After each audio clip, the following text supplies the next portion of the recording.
Hello friends, வாங்க என்னோடய ஸ்டைலில் மோர் குழம்பு எப்படி வைக்கிறதுன்னு பார்க்கலாம். இதுக்கு தண்ணியில் கொஞ்சம் பச்சரிசி, கொஞ்சம் துவரம்பருப்பு, இஞ்சி, பூண்டு, ஜீரகம், கொஞ்சம் மிளகு போடணும். மிளகு தீந்துருச்சுனாலும் மிளகுத்தூள் போட்டிருக்கேன். இது ஊறணுங்க. 2 காஞ்ச மிளகாய் போட்டுக்கலாம் காரத்துக்கு. இது 1 மணி நேரம் ஊற வச்சுருக்கணும். மோர் குழம்புக்கு நான் வெண்டைக்காய் போட்டு வைப்பேன்.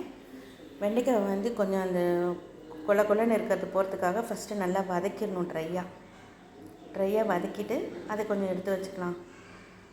கடாயில் எண்ணெய் ஊற்றி கடுகு, ஜீரகம் தாளிச்சிட்டு ஒரே ஒரு தக்காளி, கருவேப்பிலை கொஞ்சம் போட்டிருக்கேன். தக்காளி வதங்கினதுக்கப்புறம் வெண்டைக்காய் போட்டுடலாம். வெண்டைக்காய் போட்டு தண்ணி ஊற்றி கொஞ்சம் உப்பு போட்டு வேக வச்சுக்கலாங்க. மஞ்சத்தூள் கொஞ்சம் போட்டுக்கலாம். இது கொஞ்சம் நல்லா வெண்டைக்காய் வெந்ததுக்கப்புறம் நம்ம இந்த ஊற வச்சுருக்கோம்ல பருப்பு, அரிசி இதெல்லாம், அதை நல்லா அரைச்சிட்டு அதை இதில் கலக்கணும். இதை வாங்க இப்போ போய் அரைச்சிட்டு வந்துடலாம். இது அரைக்கிறப்ப 1 ஸ்பூன் தேங்காய் ஆட் பண்ணியிருக்கேன். அது இன்னும் டேஸ்ட்டாக இருக்கும் குழம்பு. அதுக்கு தான் இந்த மெத்தடில் நீங்கள் ட்ரை பண்ணி பார்த்துட்டு சொல்லுங்கள். இந்த மோர் குழம்பு ரொம்ப சூப்பராக இருக்குங்க. இப்போ காய் வெந்துருச்சு.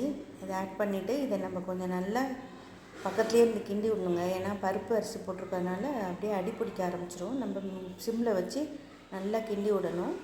நல்லா வெந்ததுக்கப்புறமா நம்ம தயிர் ஆட் பண்ணுறோம்.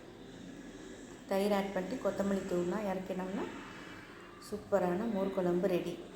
இது கண்டிப்பாக ட்ரை பண்ணுங்கள். சூப்பராக இருக்கும். பிடிச்சிருந்தால் லைக் பண்ணுங்கள், ஷேர் பண்ணுங்கள், சப்ஸ்கிரைப்